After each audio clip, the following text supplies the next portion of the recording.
Okay, so I think we'll be going live in another minute or two. The software is just has just started streaming now. Sure, sure.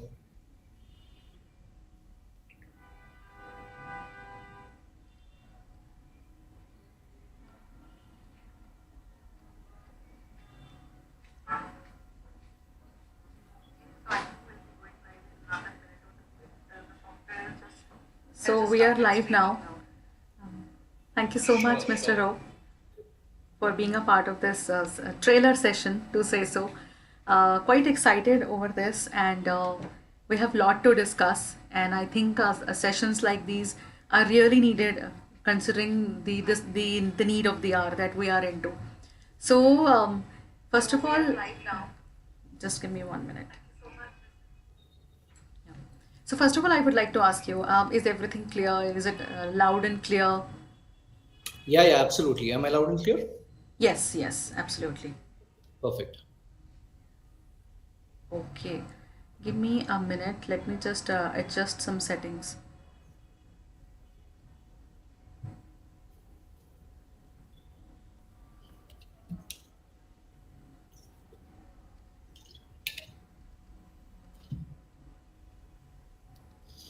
Okay.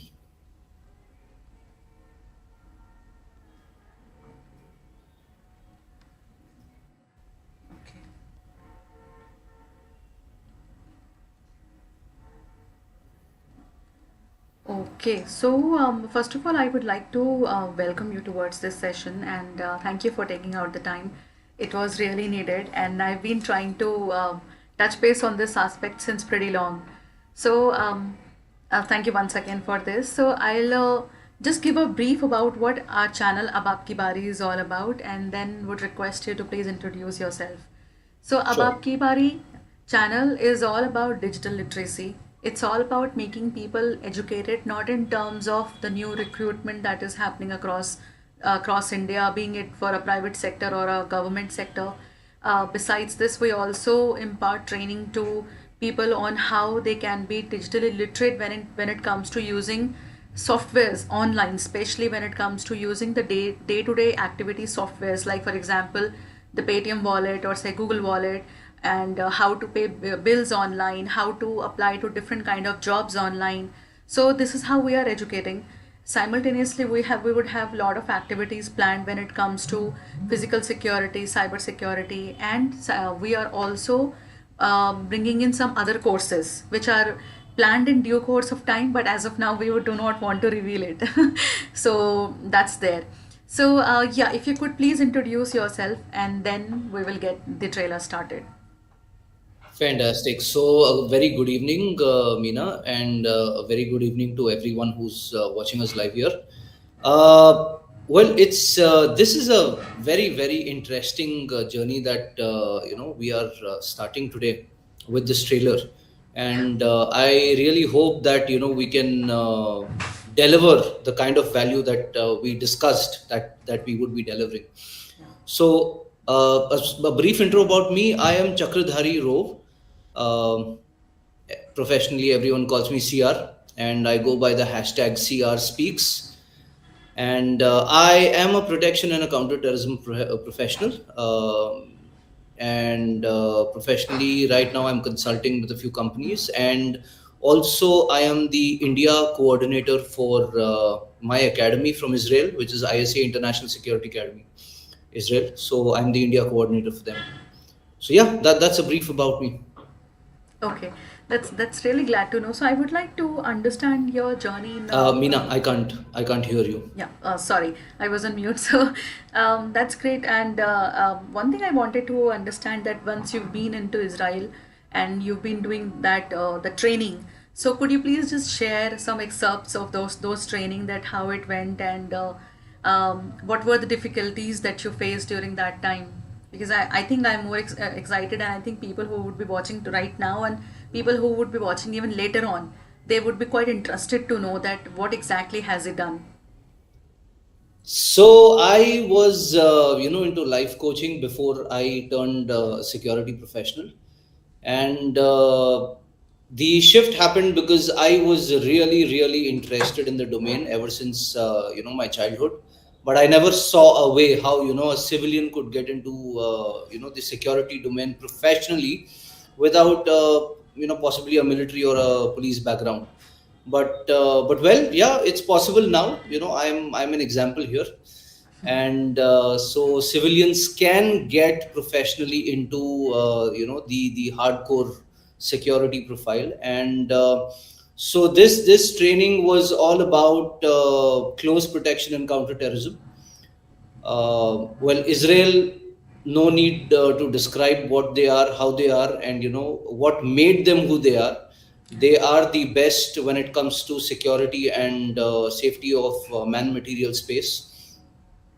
So yeah, so I have been fortunate to train with the best. So yeah, I consider myself the best just because of that. I'm sure, and I think after talking to you, I realized that it is not just about getting yourself that kind of those exams being done, because normally we have this myth, till now I had this myth that in order to enter into defense or being a calling yourself as a defense personnel, you need to crack those NDA exams, then you have to go through rigorous trainings, being it into army or being it any part of the defense that you talk about, and only then you can call yourself or safeguard not just yourself but people around. But I think after talking to you and after understanding that this program, the personal security program that you have, um, that makes especially women much more confident towards their journey of life, and also anyone, doesn't matter the person, whatever age group I think they are, till the time they have that zigger and they have that kind of a zeal to do something different or to safeguard themselves, I think then age doesn't matter and they can be a part of these kind of events and security workshops. So, if I'm not mistaken. So, I would like to ask you, like, I'm sure you have been training a lot of women around. So, have you also trained anyone who is quite minor or quite in the infancy stage or maybe in the childhood stage, or women who are above 60s? Any such examples that you would like to share? Women above 60s, no, I have not yet, interacted with anyone who's a senior citizen. Yeah, yeah. But Meena, there is something that we need to understand here. I will give a small prelude before I come to this question that you have asked. There are three layers of security. First is the national security, then you have internal security, then you have the personal security. Correct? National security, we have the armed forces, we have the raw, and we have NIA and all these guys. Internal security, we have the police, we have the paramilitary, CISF, CRPF, and all, so many of them.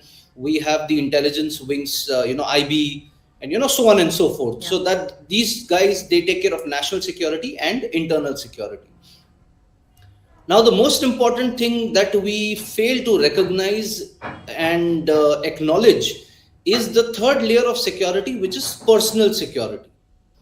Correct? No matter how secured your locality is, when you're building a house, you will always buy the most secured lock for your house. Correct? You will get the best locks available, whatever company they that manufactures them. Most of them are expensive, but you still pay that money Yes. because you know that, even though the cops are there, the police is there, you still are careful about your personal security. Correct? So this is a certain aspect where we, focus on our personal security. But when it comes to ourselves, we take care of our assets, our car, our house, everything so well. But when it comes to us as human Yeah. beings, we are not as careful as we should be. Now, few things that a lot of times the media, I don't know whether it's intentional or and unintentional, but what they miss out sharing with a lot of us is that India has one of the worst police to civil ratios, which means that we have one policeman who is actually securing close to around 800 civilians. Correct? Now, if you have a teacher here, who's watching us, They'll be best judge of whether they can handle a class of 100 students. Not possible. Correct. So in a setup like a college, where there is discipline, where there is your qaida kanun, that is enforced. If in such an environment a teacher or a lecturer cannot handle 100 students, how do you expect one policeman to take care of 800 people? It is practically impossible. Correct. Now, the question here comes is, okay, so why aren't we having more policemen? Well, that's not a question that I can answer. Okay, that's for the government to answer and everyone else. But let us focus on what you and I as civilians can do. What you and I can do is we can understand how we as civilians can become victims. Okay, now the second point I want to share here is that by default, all of us are victims. Yes. Correct. By default we are born victim. So if we have to change this default setting, we have to do something different. By default all of us were pathetic in maths. Correct. But we went through classes and we learned, and then we became good in that. I still am not good in that, but whatever. Correct. So by default, if we are victims, we need to study personal security as a subject for us to become survivors. Correct. So this is a transition that we must have. Now, coming to the question that you asked me about minors and senior citizens. Senior citizens, well, no, I have never done any workshop for them. But talking about minors also I have addressed very, very briefly about what are some basic things that they can do to secure themselves. But when it comes to minors, we need to understand that the security and safety of a minor is the responsibility of the stakeholders. Now, who are the stakeholders here? It is the parents, it is the institution. When I say institution, I'm talking about the teachers, the principal, and everyone who's a part of that institutional setup. And the third most important is the society. Correct? Because when the kid is not at home, he's not in the school, he's out there with his friends, among the society. Yes. So it is these three people who are responsible for child safety and security: parents, the institution, and the society. Now, the challenge here is that neither are parents trained on what they need to do to secure their kid, neither are institutions trained. So, when you don't have a parent and an institution trained, you can't expect a society to be trained, because the society is ultimately parents and institutions together. Correct? Exactly. So this is the challenge that we are actually facing on the ground. You can go by the news that comes after every abuse of a child or of a victim. But this reality is not being really spoken out in the media for whatever reasons. I completely agree on this, and I think to add on onto this point, I would like to ask you, since you've been uh, training so since pretty long, and you might have encountered or dealt with colleges or schools as well, and institutions, and probably even private players also, like corporates and all.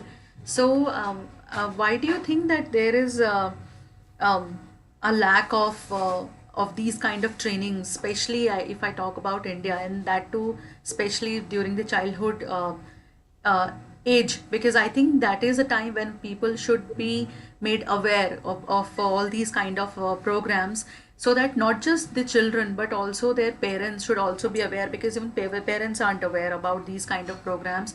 So if what how do you feel that where is that missing dot?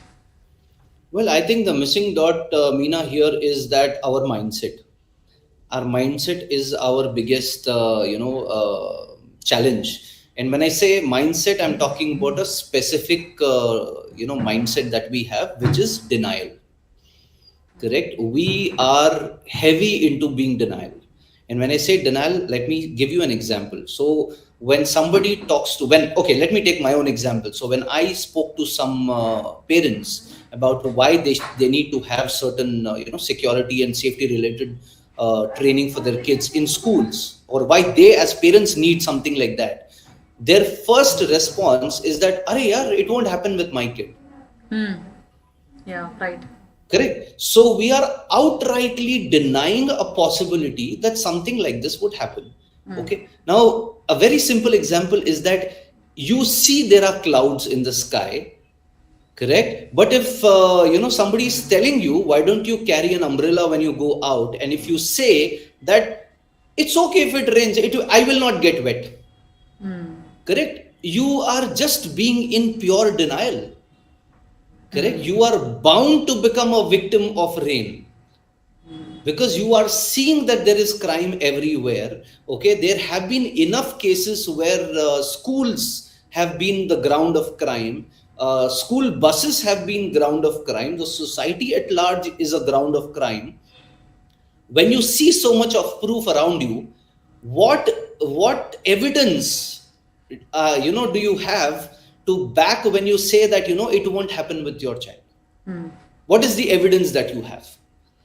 Correct. Exactly. So that's the big problem. And you know what? This same denial passes on to the kids. The kids learn from us. So when you're telling the kid, now it's going to be exam time, so I'm sharing this example. When you tell the kid, beta, you study this also.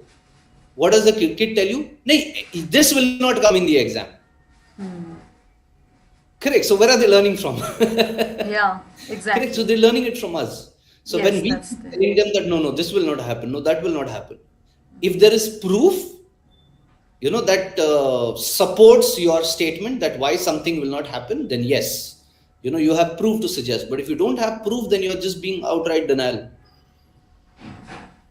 So what I would like to ask you, like, if if for example we reach out to colleges and maybe schools and we tell them that about this program, so what is the learning that they will get from this program, so that they understand that it is not just about learning how to safeguard oneself, but what exactly would be the benefits that anyone would get, being it at a college level or at a school level, what kind of benefits do you think that they will get?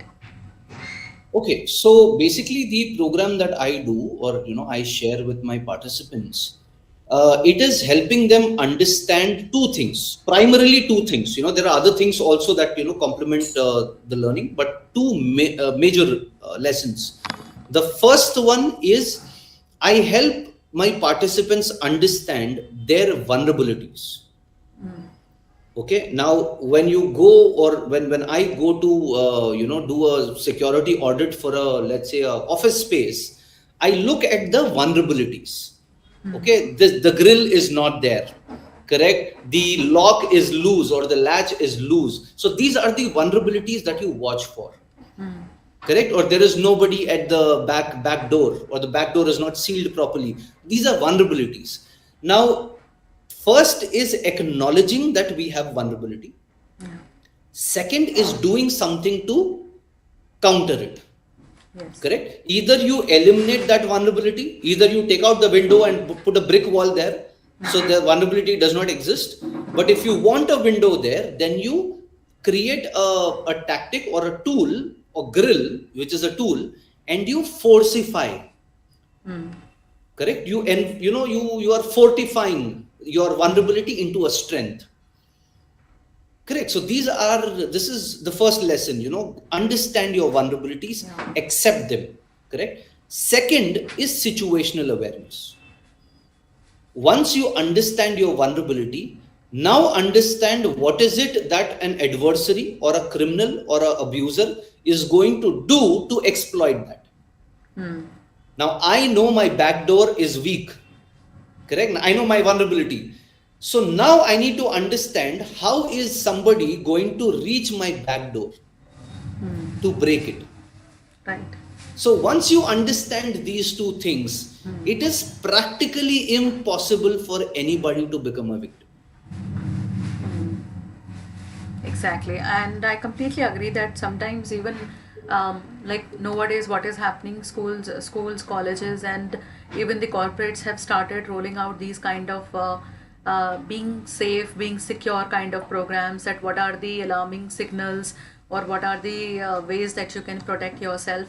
However, these are all, I would say rather that these are all bookish knowledge until unless you are actually implementing all these and you are demonstrating it live and showcasing them live with the live workshops, that this is what is happening and this is how you have to counteract, because that is very important. And I think it is not just a matter of a female, it could happen to a male counterpart also. Absolutely, absolutely. So anyone and everyone is actually in that stage where they can fall prey to all these circumstances unless and until, no matter how strong or confident and how fitness freaks they are, but when it comes to these situations and they do not know how to handle it, then I think everything goes for a toss.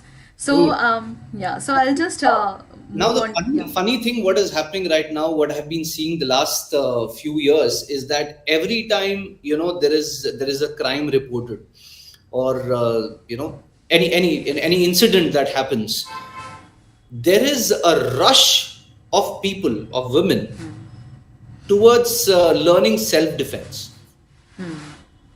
Correct. Yes. Now I find it very, very amusing. Okay, I say that because, do we really understand what self defense is? First of all, okay, because as far as I think, the amount of people I've interacted with, women specifically, the perspective that is given to women is that you learn self defense and then you are safe.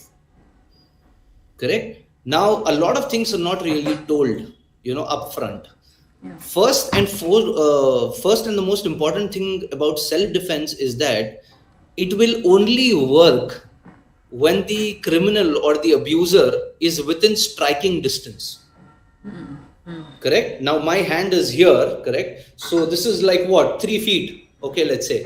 So if that criminal is 3 feet away from me, only then will my self defense work. Correct. Yes.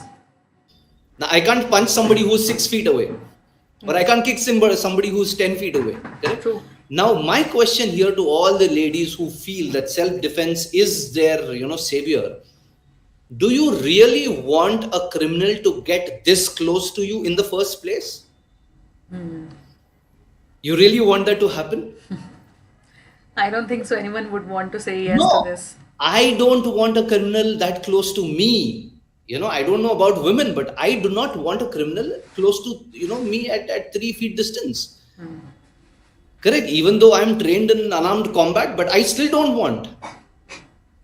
Correct. Exactly. So that is something that we are not we don't really understand. That's point number one. Point number two, for me to be effective in a fight, in a physical fight, I should have learned and practiced a martial art for nothing less than 2 years, spending 1 hour every single day. Now, how many people are really doing that? You go for weekend, martial art classes, and after 2 years, if you feel that you can really defend yourself, when then you are in a dreamland. Correct.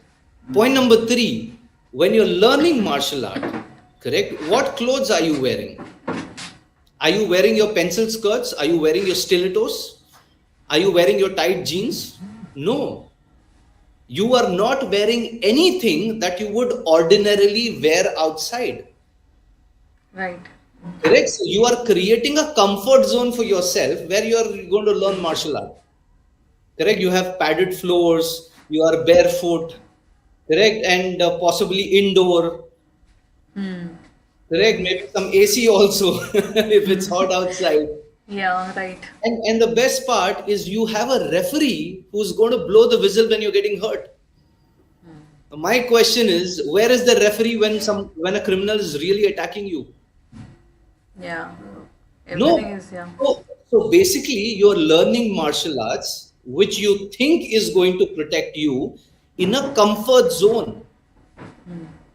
Now, that's not how you deal with criminals. Correct. So you need to really punch, those heavy sandbags. Correct. I've seen a lot of women, they get into these fights. Okay, they try to protect themselves, and one punch where the wrist is not locked properly and the wrist is broken.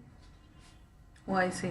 So you end up hurting yourself. Forget, hitting somebody else. Hmm. Correct. So there are a lot of dynamics that go into learning martial arts. And most importantly, thing that we need to understand is that in India, wherever I have been and I've seen, martial art is a sport. Correct? It Yes. is taught to you as a sport. It's not taught to you as an unarmed combat. An unarmed combat is different from martial art.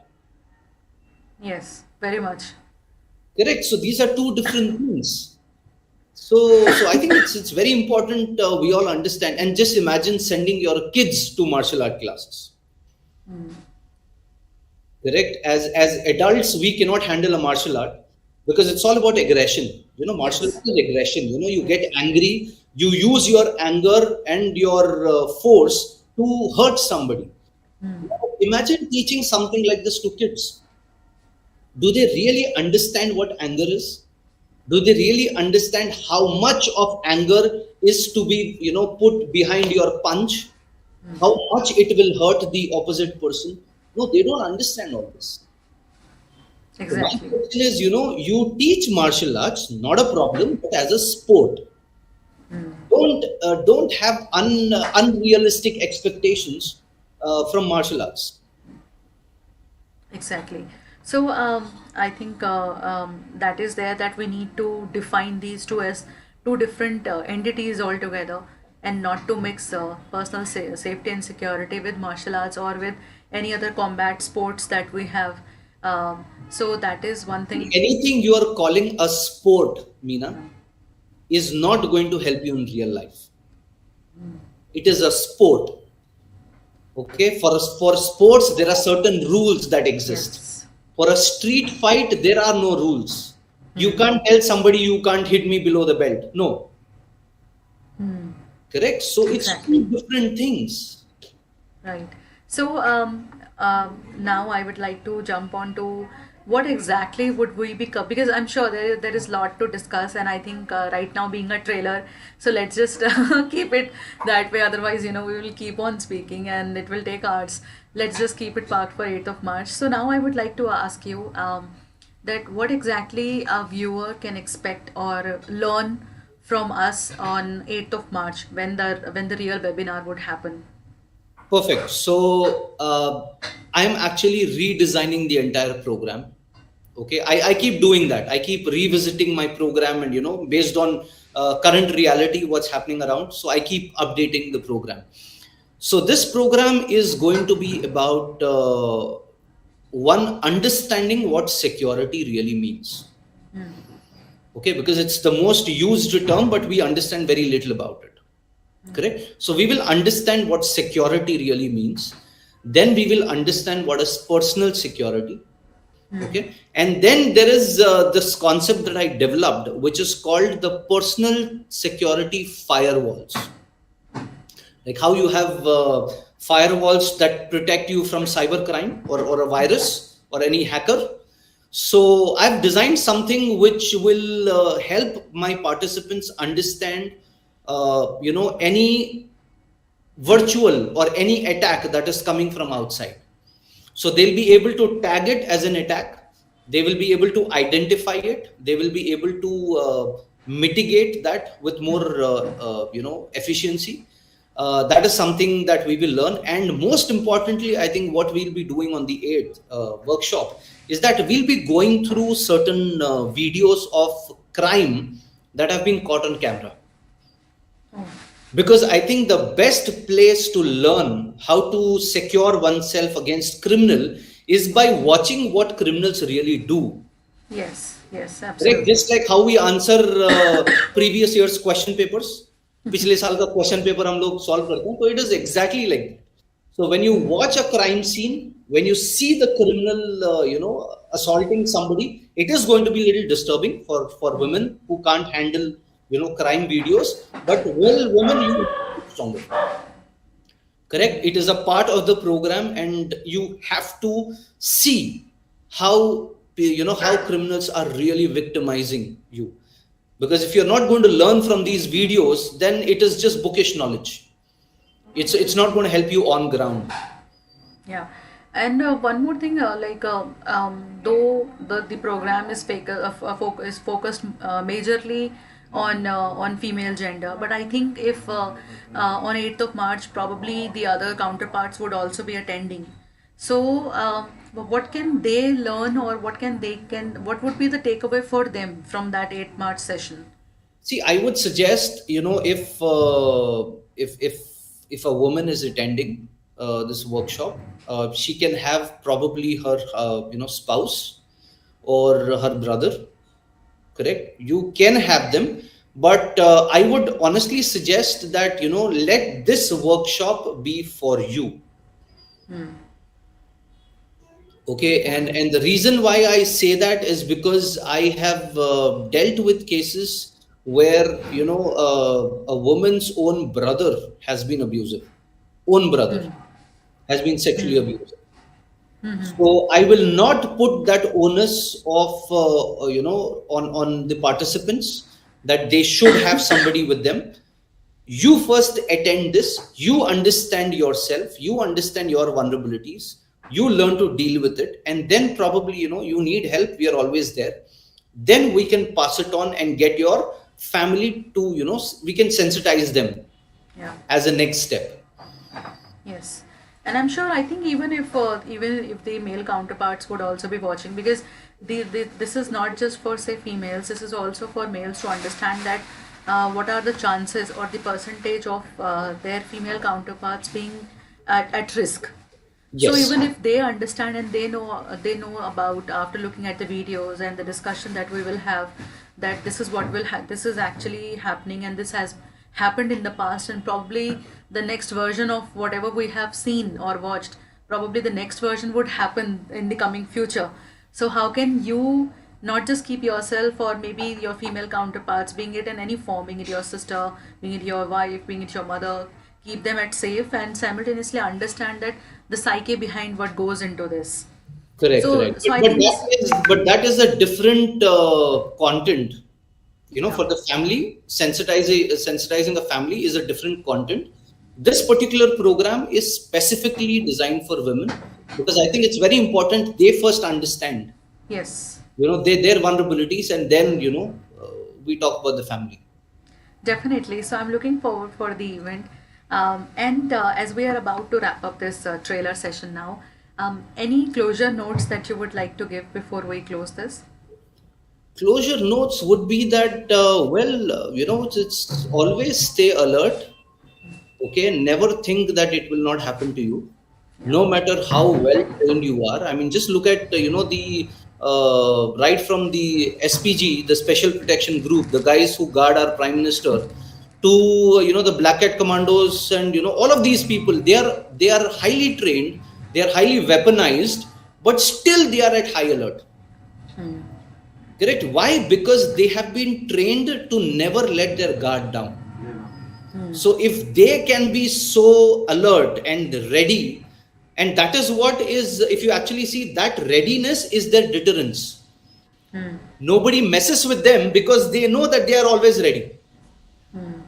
Right. Correct. So when you are ready, nobody messes with you because that shows in your body language. It shows in your aura that you're always watching around.